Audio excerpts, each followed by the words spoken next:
ভাই বিশ্বকাপ পুরোপুরি জমে উঠেছে। বিশ্বকাপের প্রথম ২ ম্যাচে লায়নেল মেসি গোল করেছে ৫টা, কিলিয়ান এমবাপ্পে ৪টা, আর্লিং হাল্যান্ড ৪টা এবং গত ম্যাচে উজবেকিস্তানের এগেইনস্টে বড় ভাই ক্রিস্টিয়ানো রোনালদো ২টা গোল করে ফেলেছে। মানে বোঝাই যাচ্ছে যে ফুটবলের প্রত্যেকটা ফ্যান বেস এখন হ্যাপি। শুধুমাত্র একটা ফ্যান বেসের মুখে এখনো হাসি নেই। তো সেই ফ্যান বেসটা আসলে কারা? সেই ফ্যান বেসটা হচ্ছে নেইমার জুনিয়রের ফ্যান বেস। এখন প্রত্যেকটা নেইমার জুনিয়রের ফ্যান অপেক্ষায় আছে যে কবে নেইমার জুনিয়র মাঠে ফিরবে।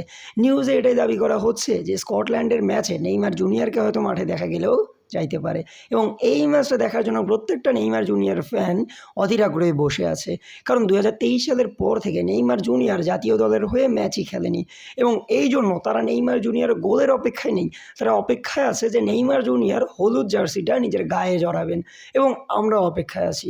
অ্যাজ এ ফুটবল ফ্যান আমি অপেক্ষায় আছি এই বিশ্বকাপে যেহেতু Cristiano Ronaldo, Lionel Messi, Kylian Mbappe, Erling Haaland, Harry Kane, Undav সবাই গোল করেছে।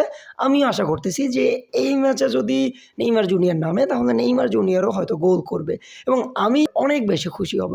কারণ সব ফ্যান বেসই বর্তমানে মোটামুটি খুশি, শুধুমাত্র নেইমার জুনিয়রের ফ্যান বেসটাই এখন খুশি না এবং এই ম্যাচটাতে নেইমার জুনিয়র যদি একটা গোল করে তাও আমি খুশি হব এবং আমি আরও বেশি খুশি হব যদি নেইমার জুনিয়র এই ম্যাচটাতে হ্যাটট্রিক করতে পারে। তো আপনাদের কি মনে হচ্ছে, কার্লো অ্যানচেলত্তি নেইমার জুনিয়রকে স্টার্ট দিবে এবং নেইমার জুনিয়র কি মাঠে ফিরবে এবং গোল করবে?